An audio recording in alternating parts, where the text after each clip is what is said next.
আপনারা দেখছেন নিউজ তৎকাল 24। নমস্কার, নিউজ তৎকাল 24 এর পর্দায় আপনাদের সকলকে স্বাগত। আপনাদের সাথে আমি দেবব্রত। দেখে নেব এখনকার সংবাদ শিরোনামগুলি।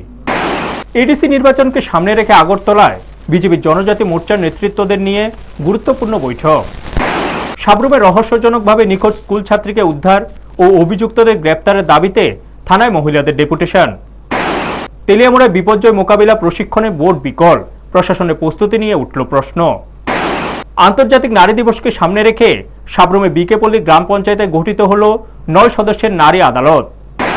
মৈত্রী সেতু চালু হলে সাবরুমের SEZ খুলবে আন্তর্জাতিক বাণিজ্যের দ্বার, আশা প্রকাশ প্রাক্তন বিধায়ক শঙ্কর রায়ের। স্বাস্থ্য সম্পদ বার্তাকে সামনে রেখে সাবরুমের পূর্ব জলেফায় হার্বাল লাইফের উদ্যোগে স্বাস্থ্য শিবির। এক লাফে গ্যাসের দামে বড় ধাক্কা, 14 কেজি সিলিন্ডার 60 টাকা, বাণিজ্যিক 19 কেজি 114 টাকা বৃদ্ধি। এখন সংবাদ বিস্তারিত। সামনে এডিসি নির্বাচনকে সামনে রেখে রাজনৈতিক মহলে বাড়ছে তৎপরতা, আর সেই প্রস্তুতিতে এখন থেকে সক্রিয় হয়ে উঠেছে রাজ্য বিজেপি। এডিসিতে সরকার গঠনের লক্ষ্যকে সামনে রেখে সংগঠনকে শক্তিশালী করা ও নির্বাচনী কৌশল নির্ধারণে একের পর এক কর্মসূচি গ্রহণ করছে দল। এই প্রেক্ষাপটে শনিবার আগরতলার প্রদেশ বিজেপি কার্যালয়ে জনজাতি মোর্চার নেতৃত্ব, মন্ত্রী ও বিধায়কদের নিয়ে এক গুরুত্বপূর্ণ বৈঠক অনুষ্ঠিত হয়। বৈঠকে সংগঠনের প্রস্তুতি, প্রচার কৌশল এবং এডিসি নির্বাচনে দলের সম্ভাবনা নিয়ে বিস্তারিত আলোচনা করা হয়।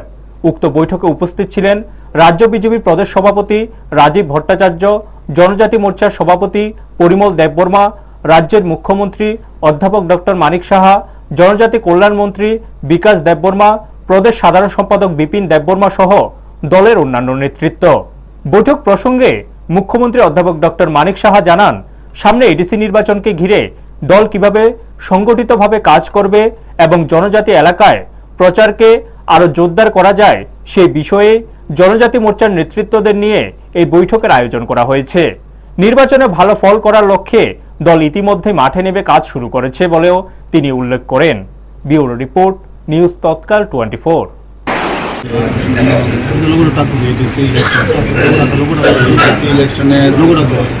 সামনে রেখে আমরা অলরেডি কাজ শুরু করেছি, কিন্তু আজকে এখানে সমস্ত যারা আমাদের জনজাতি মোর্চার যারা সদস্যরা আছেন বা অন্যান্য যারা নেতৃবৃন্দরা আছেন তাদেরকে আমরা দেখেছি এখানে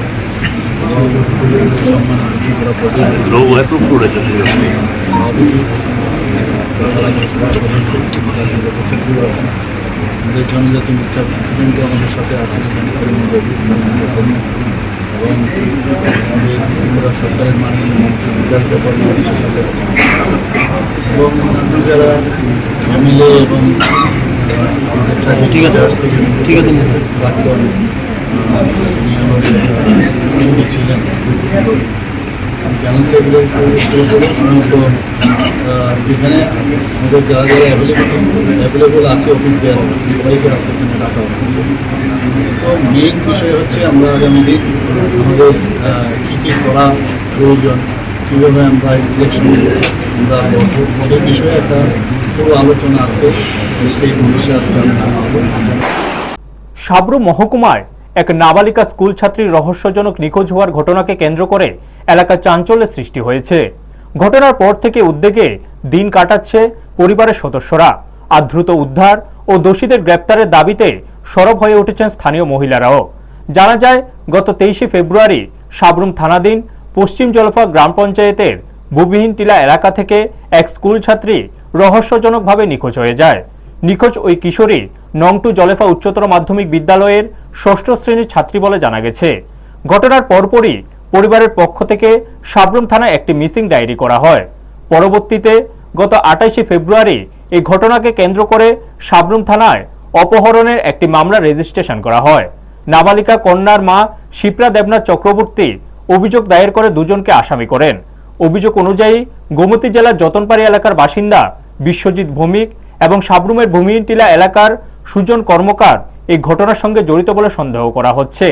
নাবালিকা উদ্ধার এবং অভিযুক্তদের দ্রুত গ্রেপ্তারের দাবিতে শনিবার দমদমা গ্রাম পঞ্চায়েত ও পশ্চিম জলপা গ্রাম পঞ্চায়েতের মহিলা প্রতিনিধিরা সাবরুম থানায় ডেপুটেশন দেন।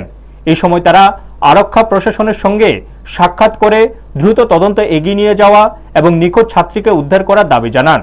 এ বিষয়ে তদন্তকারী পুলিশ কর্মকর্তা অর্জুন চাকমা উপস্থিত মহিলাদের জানান, পুলিশ ইতিমধ্যে ঘটনাটির তদন্ত শুরু করেছে এবং আধুনিক প্রযুক্তির সাহায্যে অনুসন্ধান চালানো হচ্ছে। পরে সাংবাদিকদের মুখোমুখি হয়ে এলাকার মহিলারা জানান, তারা পুলিশের কাছে আরও সক্রিয় ভূমিকা নেওয়ার দাবি জানিয়েছেন এবং অভিযুক্তদের দ্রুত গ্রেপ্তার করে নাবালিকাকে নিরাপদে উদ্ধার করার জন্য প্রশাসনের কাছে জোরালো আহ্বান জানিয়েছেন। ব্যুরো রিপোর্ট, নিউজ তৎকাল 24। আজকে কি কারণে থানাতে এসেছেন? আমরা আজকে 23 তারিখ আমরা ভূমিহীনটিলা দমদমা গ্রাম পঞ্চায়েত আমরা থেকে একটা মেয়ে 23 তারিখ থেকে বাড়ির থেকে নিখোঁজ। তো আমরা 4 দিন পরে খবর পাইছি যে মেয়েটার অপহরণ করে নিয়ে গেছে যে অমরপুর যতন বাড়ির একটা ছেলে। তো তখন আমরা খবর পাইয়া সবাই গেছেন, তারা মেয়ের বাড়িতে গেছি, যাইয়া সারা খোঁজখবর নিয়ে থানা চাইছি, থানা চাইয়া লিখিতভাবে দিয়ে গেছি, যে থানার প্রশাসনের ভরসা করে দিয়ে গেছি। তো আজকে তো অনেক দিন এসেছে, 13-14 দিন হয়ে গেছে, কোনো আপডেট পাইছি না দেখে আজকে আমরা আবার থানাতে জিজ্ঞেস করতাম আসি যে কতটুকু তারা আগাইছে আর কি খবর। আমরা তো জানতে পারতেছি না, লেগে আসছে আজকে থানার যে জানতাম যে অপহরণ যে মেয়েটা 12 বছর একটা মেয়ে 25 বছর ছেলে নিয়ে গেছে, এটা কতটুক কি হয়েছে আমরা তো জানানোর দরকারি লেগে আজকে থানাতে আসে জানানোর লেগে। তখন থানা ছাত্র করতে আছে, যথেষ্টভাবে চেষ্টা করতে আছে তারা, আমার যথেষ্টভাবে কয়েকদিনের ভিতরে খোঁজ পাবে এরকম যে আশা রাখতে আছে। বিপর্যয় মোকাবিলায় প্রশাসনের প্রস্তুতি কতটা কার্যকর তা নিয়ে আবারও প্রশ্ন উঠল তেলিয়ামুড়া মহকুমায়। উদ্ধার কাজে ব্যবহৃত যন্ত্রপাতি বিকল হয়ে পড়ার ঘটনাকে ঘিরে অতীতের এক মর্মান্তিক স্মৃতিও নতুন করে সামনে চলে এসেছে। বিগত দিনে তেলিয়ামুড়া মহকুমার চাকমাঘাট মহকুমা শাসক কার্যালয় সংলগ্ন জাতীয় সড়কে এক দুর্ঘটনায় গাড়ি দুর্ঘটনার গুরুতর জখম হয়েছিলেন গাড়ি চালক মিহির দেবনাথ।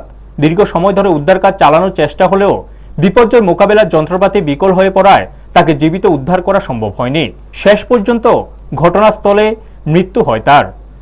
ওই ঘটনার জেরে তৎকালীন মহকুমা শাসক পরিমল মজুমদারকে বরখাস্তও করা হয়েছিল। সেই ঘটনার রেশ কাটতে না কাটতে আবারও সামনে এলো একই ধরনের অব্যবস্থার ছবি। সম্প্রতি তেলিয়ামুড়া মহকুমা প্রশাসনের উদ্যোগে চাকমাঘাট নৌকাঘাট এলাকায় মহকুমা শাসক কার্যালয়ের দুর্যোগ মোকাবিলা বিভাগের যুবক যুবতীদের নিয়ে বিপর্যয় মোকাবিলা সংক্রান্ত একটি প্রশিক্ষণ শিবিরের আয়োজন করা হয়। প্রশিক্ষণের জরুরি পরিস্থিতিতে কিভাবে উদ্ধার কাজ চালানো হবে, কিভাবে বন্যার সময় নৌকা পরিচালনা করতে হবে, এইসব বিষয়ে প্রথমে মৌখিক পর্ব অনুষ্ঠিত হয়, কিন্তু প্র্যাকটিক্যাল পর্বে গিয়ে দেখা যায় বিপত্তি। প্রশিক্ষণের জন্য আনা বোটটি চালু করতে সমস্যা দেখা দেয়। সুইচ দেওয়ার পরেও বোটের যন্ত্র কাজ করেনি, ফলে উপস্থিত যুবক যুবতীদের সামনে প্রশিক্ষণ কার্যত থমকে যায়। এই ঘটনা প্রকাশ্যে আসতেই স্থানীয় বাসিন্দাদের মধ্যে ক্ষোভ ও প্রশ্নের সুর শোনা যাচ্ছে। তাদের বক্তব্য, বিপর্যয় মোকাবিলার জন্য প্রশাসনের বিশেষ দল থাকলেও প্রায় দেখা যায় প্রয়োজনের সময় যন্ত্রপাতি বিকল হয়ে পড়ছে। অতীতে এই ধরনের অব্যবস্থার জেরে এক যুবকের প্রাণহানিও ঘটেছে। স্থানীয়দের একাংশের মতে বিপর্যয়ের সময় দ্রুত ও কার্যকর ব্যবস্থা নেওয়ার জন্য যন্ত্রপাতি সচল থাকা অত্যন্ত জরুরি। অথচ প্রশিক্ষণের মতো গুরুত্বপূর্ণ কর্মসূচিতে যদি বোটের যন্ত্র বিকল হয়ে পড়ে, তাহলে প্রকৃত বিপদের সময় পরিস্থিতি কি দাঁড়াবে, সেই প্রশ্নই এখন ঘুরপাক খাচ্ছে তেলিয়ামুড়া মহকুমায়। ব্যুরো রিপোর্ট, নিউজ তৎকাল 24। মানুষ কেমন বাঁচাইব? কি এটা কি? এটি বোট মানুষ, তারা তো মানুষে সুরক্ষা করতো, মানুষ বাঁচাইতো। ওইটা এখন স্টার্ট হইতো না ইঞ্জিন। এটা কোন জায়গা? চাকমাঘাট। চাকমাঘাট কি নৌকাঘাট? নৌকাঘাট। নারীর অধিকার রক্ষা এবং ন্যায় বিচার নিশ্চিত করার লক্ষ্যকে সামনে রেখে সাবরুম মহকুমার বিকেপল্লী গ্রাম পঞ্চায়েতে গঠন করা হলো নারী আদালত। গ্রাম স্তরে নারীদের সমস্যা দ্রুত সমাধান ও তাদের সামাজিক মর্যাদা আরও সুদৃঢ় করার উদ্দেশ্যেই এই উদ্যোগ নেওয়া হয়েছে। আগামীকাল 8ই মার্চ আন্তর্জাতিক নারী দিবসকে কেন্দ্র করে রাজ্যের সমাজ কল্যাণ ও সমাজ শিক্ষা দপ্তরের উদ্যোগে রাজ্যের মোট 10টি গ্রাম পঞ্চায়েতে নারী আদালত গঠনের সিদ্ধান্ত গ্রহণ করা হয়েছে। নারীর পূর্ণ মর্যাদা প্রতিষ্ঠা এবং নারী শক্তিকরণকে এগিয়ে নিতে এই বিশেষ পদক্ষেপ নেওয়া হয়েছে। এই কর্মসূচির আওতায় দক্ষিণ জেলার সাবরুম মহকুমার সাতচাঁদ আরডি ব্লকের অন্তর্গত বিকেপল্লী গ্রাম পঞ্চায়েতকে নির্বাচিত করা হয়েছে। শনিবার দুপুরে সাতচাঁদ সিডিপিও সপ্তদীপা দে, গ্রাম পঞ্চায়েতের প্রধান মিনতি দাস, পঞ্চায়েতের ইনচার্জ তনুশ্রী মল্ল সহ অন্যান্য নেতৃত্বদের উপস্থিতিতে 9 সদস্য বিশিষ্ট নারী আদালত গঠন করা হয়। এই নারী আদালতের মাধ্যমে এলাকার নারীরা পারিবারিক ও সামাজিক বিভিন্ন সমস্যার ন্যায়সঙ্গত সমাধান পাওয়ার সুযোগ পাবেন বলে আশা প্রকাশ করা হয়েছে। পাশাপাশি নারীদের সচেতনতা বৃদ্ধি ও অধিকার রক্ষায় এই উদ্যোগ গুরুত্বপূর্ণ ভূমিকা পালন করবে বলে মত প্রকাশ করেন উপস্থিতরা। ব্যুরো রিপোর্ট, নিউজ তৎকাল 24।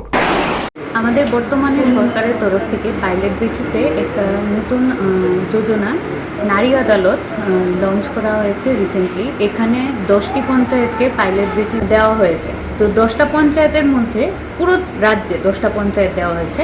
10টা পঞ্চায়েতের মধ্যে আমাদের যে সাতচান ব্লক আছে, এখানে একটা পঞ্চায়েতে সিলেক্ট হয়েছে, এটা হলো বিবেকানন্দ পল্লী। পুরো দক্ষিণ জেলাতে পুরো দক্ষিণ জেলাতে একটাই সিলেক্ট হয়েছে। তো পাইলট বেসিসে এটা চলছে, হয়তো সামনের বছর বা সামনের 1-2 বছরের মধ্যে সবগুলি পঞ্চায়েতেই এটা করা হবে। তো 9 জন মহিলা ন্যায় সখী হিসেবে থাকবেন। ওই ন্যায় সখীদের মধ্যে একজন থাকবে মুখ্য ন্যায় সখী।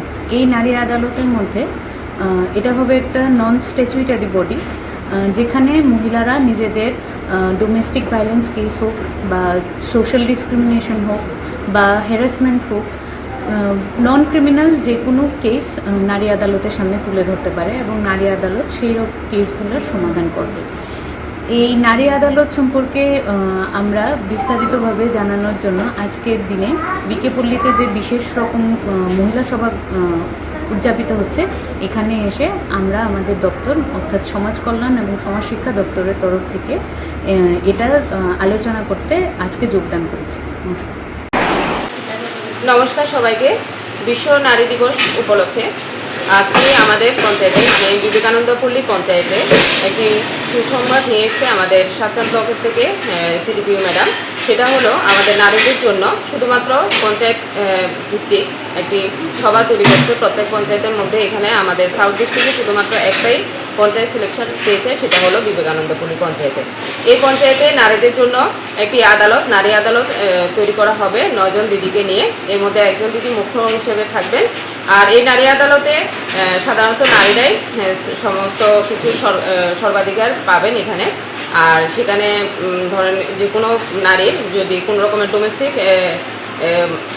ডোমেস্টিকভাবে অত্যাচারিত হয় বা কোনো পারিবারিক বিষয় বা সামাজিকভাবে কোনো রকমের হ্যারাসমেন্টে পড়ে, তাহলে সেই নারী এই আদালতে সম্মুখীন হতে পারবেন এবং এই আদালতে ওনারা সুযোগ্য অধিকার পাবেন এবং তাদের বিচারাধীন যা কিছু হবে সমস্ত কিছু এই নারী আদালতে ওনারা করতে পারবেন। ধন্যবাদ। দীর্ঘদিনের প্রত্যাশা ও সম্ভাবনাকে ঘিরে দক্ষিণ ত্রিপুরা সীমান্ত শহর সাব্রুমকে ঘিরে আবার নতুন আশার আলো দেখা দিচ্ছে। আন্তর্জাতিক বাণিজ্যের সম্ভাবনাকে সামনে রেখে গড়ে ওঠা বিভিন্ন প্রকল্প এখন মূলত মৈত্রী সেতু চালুর অপেক্ষায় রয়েছে। 2018 সালে ত্রিপুরায় বিজেপি নেতৃত্বাধীন জোট সরকার ক্ষমতায় আসার পর সাব্রুমের পশ্চিম জলেফা এলাকায় সাব্রুম রেল স্টেশনকে কেন্দ্র করে একটি বিশেষ অর্থনৈতিক অঞ্চল বা SEZ প্রকল্প গ্রহণ করা হয়। এটি ত্রিপুরার প্রথম SEZ প্রকল্প, যা প্রায় 16.35 হেক্টর জমির উপর গড়ে তোলা হয়েছে। এই প্রকল্পে মূলত কৃষিভিত্তিক খাদ্য প্রক্রিয়াকরণ, রাবার, বাঁশ এবং টেক্সটাইল শিল্পকে অগ্রাধিকার দেওয়া হয়েছে। প্রকল্পটির মোট বিনিয়োগের পরিমাণ প্রায় 635 কোটি টাকা নির্ধারণ করা হয় এবং এর মাধ্যমে প্রায় 5000 মানুষের কর্মসংস্থান সৃষ্টির সম্ভাবনা রয়েছে বলে জানানো হয়। ত্রিপুরা ইন্ডাস্ট্রিয়াল ডেভেলপমেন্ট কর্পোরেশন লিমিটেডের 2019 সালে কেন্দ্রীয় সরকারের অনুমোদন পাওয়ার পর প্রকল্প এলাকায় সাইট ডেভেলপমেন্ট, মাটি লেভেলিং এবং বাউন্ডারি ওয়ালের কাজ শতভাগ সম্পূর্ণ করা হয়েছে। বর্তমানে প্রকল্পটি প্রায় সম্পূর্ণ প্রস্তুত অবস্থায় রয়েছে।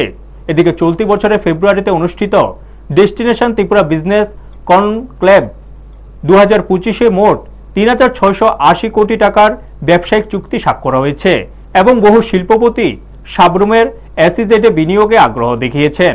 তবে সবকিছুর কেন্দ্রবিন্দু হয়ে দাঁড়িয়েছে ফেনী নদীর উপর নির্মিত মৈত্রী সেতু। এই মৈত্রী সেতু সাব্রুমকে বাংলাদেশের রামগড়ের সঙ্গে সংযুক্ত করেছে। প্রায় 130 কোটি টাকা ব্যয়ে নির্মিত এই সেতুর ভার্চুয়াল উদ্বোধন 2021 সালের মার্চ মাসে ভারতের প্রধানমন্ত্রী নরেন্দ্র মোদী এবং বাংলাদেশের প্রধানমন্ত্রী শেখ হাসিনা যৌথভাবে করেন। এর মূল উদ্দেশ্য ছিল উত্তর পূর্ব ভারতের সঙ্গে বাংলাদেশের চট্টগ্রাম বন্দরকে সংযুক্ত করা, যা সাব্রুম থেকে মাত্র 80 কিলোমিটার দূরে অবস্থিত। 2024 সালে জানানো হয়েছিল সেপ্টেম্বর মাস থেকে এই সেতু দিয়ে প্রথমে যাত্রী পারাপার এবং পরে কার্গো বা আমদানি রপ্তানি কার্যক্রম শুরু হবে, কিন্তু 2026 সালের জানুয়ারি মাস পর্যন্ত তা কার্যকর হয়নি। মূলত বাংলাদেশের রাজনৈতিক অস্থিরতার কারণেই এই বিলম্ব হয়েছে বলে জানা গেছে। এর ফলে সাব্রুমের ইন্টিগ্রেটেড চেকপোস্ট বা আইসিপি এবং এসইজেড প্রকল্পের পূর্ণ সম্ভাবনা এখনো বাস্তবায়িত হতে পারেনি। কারণ এসইজেড প্রকল্পের সাফল্য অনেকটাই নির্ভর করছে মৈত্রী সেতুর মাধ্যমে সরাসরি আন্তর্জাতিক বাণিজ্য শুরু হওয়ার উপর। এদিকে সাম্প্রতিক সময়ে বাংলাদেশের রাজনৈতিক পরিস্থিতির পরিবর্তনের পর দুই দেশের মধ্যে কূটনৈতিক স্তরে আবারও সম্পর্ক উন্নয়নের উদ্যোগ শুরু হয়েছে বলে জানা গেছে। সেই প্রেক্ষিতে সাব্রুমের মৈত্রী সেতু দিয়ে বৈধভাবে যাত্রী চলাচল এবং আমদানি রপ্তানির কার্যক্রম শুরু হওয়ার সম্ভাবনাও আবার জোরালো হচ্ছে। এই বিষয়ে সাব্রুমের প্রাক্তন বিধায়ক শঙ্কর রায় শনিবার মৈত্রী সেতু এলাকায় সংবাদ মাধ্যমকে জানান, দেশের প্রধানমন্ত্রী নরেন্দ্র মোদী এবং রাজ্যের মুখ্যমন্ত্রী প্রফেসর ডক্টর মানিক সাহার উদ্যোগে খুব শীঘ্রই এই সেতু দিয়ে বাণিজ্য ও লোক পারাপার শুরু হওয়ার সম্ভাবনা উজ্জ্বল। তিনি আশা প্রকাশ করেন, এই সেতু চালু হলে সাব্রুম সহ গোটা দক্ষিণ ত্রিপুরার অর্থনৈতিক উন্নয়নের নতুন দ্বার খুলে যাবে। ব্যুরো রিপোর্ট, নিউজ তৎকাল 24। নমস্কার, আমি শ্রী শঙ্কর রায়, এক্স এমএলএ, ত্রিপুরা রাজ্য বিধানসভা। তো আমাদের রাজ্যে 2018-তে এই সরকার প্রতিষ্ঠিত হয়েছে, বিজেপি সরকার। আমিও 2018-তে প্রথম নির্বাচিত হয়েছি। তো সেই থেকে 2018-তে আমাদের রাজ্যের মুখ্যমন্ত্রী হয়েছিলেন মাননীয় বিপ্লব কুমার দেব, যিনি বর্তমানে এমপি আছেন। তো সেই থেকে শুরু হয়েছে সাব্রুম বিধানসভা কেন্দ্রটা একদম পিছিয়ে পড়া একটা বিধানসভা কেন্দ্র ছিল। তৎকালীন মুখ্যমন্ত্রী সাব্রুমকে একটা স্পেশাল গুরুত্ব দিয়ে এটার ডেভেলপমেন্ট কিভাবে তাড়াতাড়ি করা যায় তার জন্য বিভিন্ন তরফ থেকে বিভিন্ন প্রজেক্ট হাতে নিয়েছিলেন। যেমন মৈত্রী ব্রিজ আছে, আইসিপি আছে, এসইজেড আছে, ইন্টারস্টেট বাস টার্মিনাল আছে, ডিস্ট্রিক্ট আয়ুষ হসপিটাল আছে, ডিস্ট্রিক্ট ইন্ডাস্ট্রি অফিস আছে, একলব্য হয়েছে। এরকম বহু প্রজেক্ট হাতে নিয়েছেন এবং খুব গুরুত্ব সহকারে দ্রুততার সাথে তখন যেই কাজ শুরু হয়েছে টিল টুডে সমানতালে সাব্রুমের ডেভেলপমেন্টের স্বার্থে কাজ চলছে। আরেকটা জিনিস আমরা বলতে পারি, সাব্রুম বিধানসভা কেন্দ্র দুটো জিনিসকে সামনে রেখে 2018 থেকেই চলে যাচ্ছে। একটা হলো শান্তি শৃঙ্খলা, আরেকটা হলো উন্নয়ন। আমরা শান্তি শৃঙ্খলা এবং উন্নয়নকে সামনে রেখে আমরা কাজ করে যাচ্ছি। আপনারা জানেন, যার ফলস্বরূপ ত্রিপুরা রাজ্যে এই প্রথম সাব্রুম থানা আইনশৃঙ্খলার প্রশ্নে প্রথম পুরস্কার পেয়েছে। এই প্রথম। এখানে কি না হয়েছিল, বহু কিছু হয়েছে, কোন কারাবি থেকে শুরু করে, আমরা সেদিকে যাচ্ছি না। বাট আজকের দিনে আইনশৃঙ্খলা এবং উন্নয়নকে সামনে রেখে আমরা যেভাবে আমরা কাজ চালিয়ে যাচ্ছি, উই আর ভেরি হোপফুল। বেশি দিন লাগবে না, আমাদের এই সাব্রুম বিধানসভা কেন্দ্র অ্যাটলিস্ট একটা ভদ্রস্থ জায়গায় আমরা এসে পড়ব। সুস্থ জীবনযাপনের বার্তা ছড়িয়ে দিতে এবং সাধারণ মানুষের মধ্যে স্বাস্থ্য সচেতনতা বাড়াতে সাব্রুমের পূর্ব জলেফা এলাকার পালপল্লী পাড়ায় অনুষ্ঠিত হলো এক স্বাস্থ্য শিবির। স্থানীয় মানুষের সুস্বাস্থ্য নিশ্চিত করার লক্ষ্যে এই উদ্যোগ গ্রহণ করা হয়। স্বাস্থ্যের সম্পদ এই স্লোগানকে সামনে রেখে world number 1 nutrition herbal life fit ভাইকোড়া ব্রাঞ্চের উদ্যোগে আয়োজিত এই স্বাস্থ্য শিবিরে এলাকার মানুষের ব্যাপক সাড়া লক্ষ্য করা যায়। শিবিরে উপস্থিত হয়ে অনেকে স্বাস্থ্য সংক্রান্ত বিভিন্ন পরামর্শ গ্রহণ করেন এবং সুস্থ জীবনযাপনের বিভিন্ন দিক সম্পর্কে অবগত হন। এই অনুষ্ঠানে উপস্থিত ছিলেন ভাইকোড়া ব্রাঞ্চের পক্ষে গায়ত্রী দাস, পূর্ব জলেফা গ্রাম পঞ্চায়েতের প্রধান রবীন্দ্র সরকার এবং বিশিষ্ট সমাজসেবক শান্তি ত্রিপুরা সহ অন্যান্যরা। আয়োজকদের পক্ষ থেকে জানানো হয়, এই স্বাস্থ্য শিবিরের মূল উদ্দেশ্য হল মানুষকে অতিরিক্ত কৃত্রিম ওষুধের উপর নির্ভরশীলতা থেকে দূরে রেখে প্রাকৃতিক উপাদান দিয়ে তৈরি স্বাস্থ্যকর পণ্য ও সুস্থ জীবনযাপনের বিষয়ে সচেতন করে তোলা।